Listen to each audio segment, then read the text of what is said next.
Tural müəllim, dövlət proqramları əsasında ki, bayaqdan danışırıq, Elm və Təhsil Nazirliyi tərəfindən dövlət proqramları əsasında xaricə tələbələr göndərilir. Belə deyək də, elə bir xüsusi ixtisaslar var ki, onlarla bağlı ölkəmizdə fakültələr deyək, universitetlər deyək, o qədər də qənaətbəxş deyil. Misal üçün, Avropa ilə, Amerika ilə müqayisə etdikdə daha az qalır ölkəmizdə olan vəziyyət, təhsillə bağlı olan vəziyyət. Misal üçün, bugün bizdə Bakı Dövlət Universitetində gözəl hüquq təhsili verilə bilirsə, niyə görə o tələbə dövlət proqramı ilə misal üçün hüquqla bağlı xaricdə təhsil almalıdır? Yəni, siz nəzarət, belə deyək də, təyin etmə məsələləri necə olur? Bu fakültələrin təyin edilməsidir, ixtisasların təyin edilməsidir, hansı ixtisasla bağlı daha çox göndərirsiniz, daha çox hansı ölkələrə, hansı universitetlərə, hansı ixtisaslar üzrə müraciətlər var? İlk öncə dövlət proqramının təbiəti ondan ibarətdir ki, ixtisasların seçimi və formalaşmasında müxtəlif qurumların iştirakı var. Və sözsüz ki, bu ehtiyac sənayenin bir növ dövlətin ehtiyacları fonunda formalaşır. Bu, təkcə Elm və Təhsil Nazirliyinin formalaşdırdığı bir siyahı deyil. Son dövrlər yəqin ki, məlumatlısınız, mədəniyyət sahəsində də olan kadrlara yaranmış ehtiyac məhz belə bir tələbatı da formalaşdırmışdır ki, reytingdə yer alan, yəni Times və Şanxay reytingində onluqda yer alan müəssisələrdən qəbul alan, istənilən ixtisas üzrə qəbul olan vətəndaşlarımızın da maliyyələşməsi əlavə bir dəyər kimi qoyulmuşdur. Yəni, misal üçün deyək ki, qeyd etdiyiniz hüquqşünaslıq ixtisası siyahıda yer almırdı, amma belə bir imtiyaz yaradılıb. Və burada da əsasən siyahının formalaşmasında olan element ölkəmizdə mövcud olmayan interdisiplinar, multidisiplinar ixtisaslardır. Tutaq ki, bu sahədə yəni bir neçə ixtisasında adını çəkmək olar, biotip, mühəndisliyi və s. və laxır. Bu mənada düşünürəm ki, biz məsələni bir məna olaraq o şəkildə qoymamalıyıq ki, A universitetində bu yaxşı tədris olunmur, ona görə siyahıda yer alır. Və bu siyahının ərsəyə gəlməsi üçün çoxlu parametrlər var. Mən məsələni biraz fərqli kontekstə gətirmək istərdim. Belə bir təəssürat formalaşmasın ki, xaricdə təhsil alıb ölkəyə qayıdandan sonra kvalifikasiya tanınmır. İllik əsasda agentlik tərəfindən 6000-ə, bəzən 6500 müraciət üzrə ekspertiza aparılır. Düzdür. Faiz göstəricisi olaraq imtina faizləri düşünürəm ki, hələ də çoxdur, təqribən 20%-ə qədər bəzən qalxır.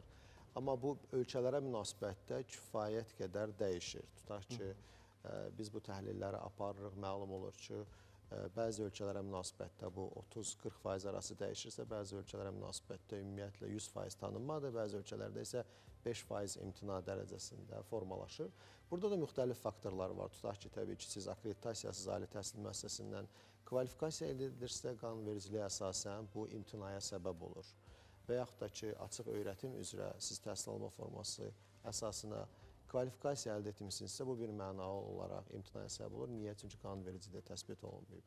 Bu mənada müxtəlif maarifləndirmə tədbirləri həyata keçirilir ki, insanlarımız da agah olsun və təbii ki, Fariz müəllimi simasında da doğru dürüst çalışan təsisatlara da təşəkkür edirik ki, onlar da bu maarifləndirmədə yetərli şövqlü və səy göstərən təsisatlardır.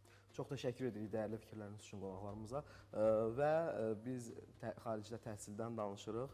Digər tərəfdən hazırda auditoriyamızda valideyn heyəti də iştirak edir. Maraqlıdır, aranızda varmı övladı xaricdə təhsil alanlar və yaxud da xaricdə təhsil almağa hazırlaşanlar? Bir valideyn olaraq yanaşmanız, fikirləriniz çox maraqlıdır bizim üçün. Buyurun, suallarınız varmı? Hazırda qonaqlarımız var. Buyurun, danışın siz. Övladınız deyəsən xaricdə təhsil alıb, düzdürmü? Özünüzü təqdim edin, zəhmət olmasa.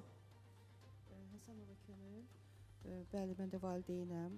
Övladım Amerikada təhsil alıb, 2-li diplom, magistr təhsili, hal-hazırda bitirir. Dövlət xətti ilə təhsil alıb, yoxsa özəl şirkətlər vasitəsilə? ADA Universitetinə qəbul olundu, magistraturada. Bəli, dövlət üzrə magistr imtahanını verdi, magistratura imtahanını verdi və ora daxil oldu 2 il öncə. İndi hal-hazırda master tezisinin müdafiəsindən sonra indi bitirmək üzrədir. George Washington'da bir il orada təhsil aldılar, yəni 2-li diplom, belə deyək. Və informasiya texnologiyaları, mühəndislik məktəbi üzrə. Bir valideyn Fakültə olaraq belə ilk idi. ilk vaxtlarda onun getməsində biraz tərəddüd etdinizmi? Narahatlığınız oldumu? Çox etdim. Yəni özü qəbul olmuşdu, heç mənim Amma xəbərim bu yox gün idi. çox gözəl bir nəticə var Bəli, qarşınızda. bəli. Artıq ikinci övladım üçün o məsləhətlər verir. İkinci övladınız da Bəli, artıq bəli. dövlət xətti ilə dövlət proqramları var. İstəyir. Bəli. Təşəkkür edirik fikirləriniz üçün. Çox sağ olun. Mən sadəcə auditoriya üçün aydınlaşdırım, məsələ nədən ibarətdir. Təbrik edirəm ilk öncə.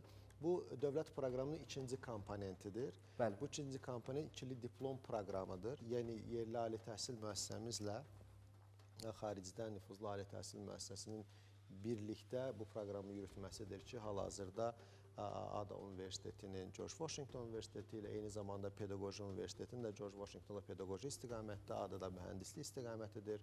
Sonra Koreyanın İnha Universitetinin Bakı Mühəndislik Universiteti ilə və Ece Universitetinin Dövlət Aqrar Universiteti ilə kənd təsərrüfatı istiqamətində ikili diplom proqramı ki, vətəndaşlarımız yekunda 2 diplom alır və mən o tələbələrin və məzunların bir qismi ilə görüşmüşəm, kifayət qədər də məmnundular, təbrik edirik. Təşəkkür edirik Turan müəllim fikirləriniz üçün.